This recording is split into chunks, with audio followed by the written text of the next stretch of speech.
वंदे मातरम को लेकर बदले नियम। कब कहां कितना गाना है, खड़े होना जरूरी या नहीं। केंद्र सरकार ने वंदे मातरम को लेकर नई गाइडलाइन जारी की है। गृह मंत्रालय के आदेश के अनुसार अब सरकारी कार्यक्रमों, स्कूलों और महत्वपूर्ण आयोजनों में इसके सभी 6 छंद बजाना अनिवार्य होगा। साथ ही लोगों को राष्ट्रगान की तरह ही खड़े होकर सम्मान भी देना होगा। केंद्र सरकार ने वंदे मातरम को लेकर नई आधिकारिक गाइडलाइन जारी कर दी है। ये निर्देश 28 जनवरी 2026 को जारी एक औपचारिक सरकारी आदेश के माध्यम से लागू किए गए हैं। इसका उद्देश्य राष्ट्रीय गीत के गायन और प्रस्तुति के लिए स्पष्ट प्रोटोकॉल तय करना है, जैसा कि राष्ट्रीय गान के लिए पहले से निर्धारित है। गृह मंत्रालय की गाइडलाइन में क्या क्या है? नई गाइडलाइन के अनुसार यदि किसी सरकारी या आधिकारिक कार्यक्रम में वंदे मातरम गाया या बजाया जाता है तो उसके पूर्ण 6 छंद यानी 6 स्टैंजास को प्राथमिकता दी जाएगी। अब तक केवल पहले 2 छंद ही गाए जाते थे, लेकिन नए निर्देश के मूल विस्तारित रूप को अब मान्यता दे दी गई है।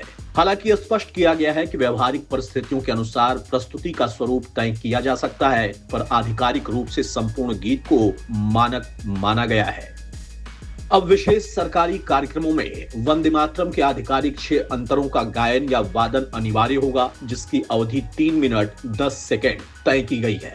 यदि किसी समारोह में वंदे मातरम और जनगण मन दोनों का आयोजन हो तो पहले वंदे मातरम और उसके बाद राष्ट्रीय गान जनगण मन प्रस्तुत किया जाएगा। यह क्रम अब औपचारिक रूप से निर्धारित किया गया है ताकि कार्यक्रमों में एक रूपता बनी रहे।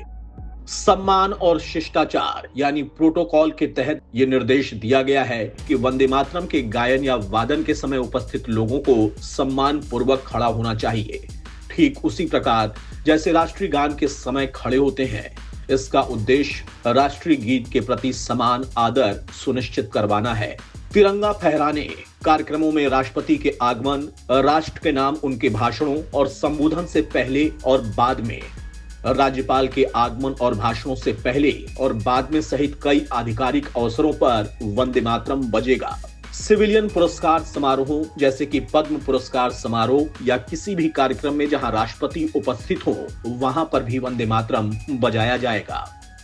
कहां-कहां लागू होगी ये गाइडलाइन? ये गाइडलाइन मुख्य रूप से सरकारी समारोहों, राष्ट्रीय और राज्य स्तरीय आयोजनों, शैक्षणिक संस्थानों के आधिकारिक कार्यक्रमों और अन्य सरकारी प्रोटोकॉल वाले आयोजनों पर लागू होगी।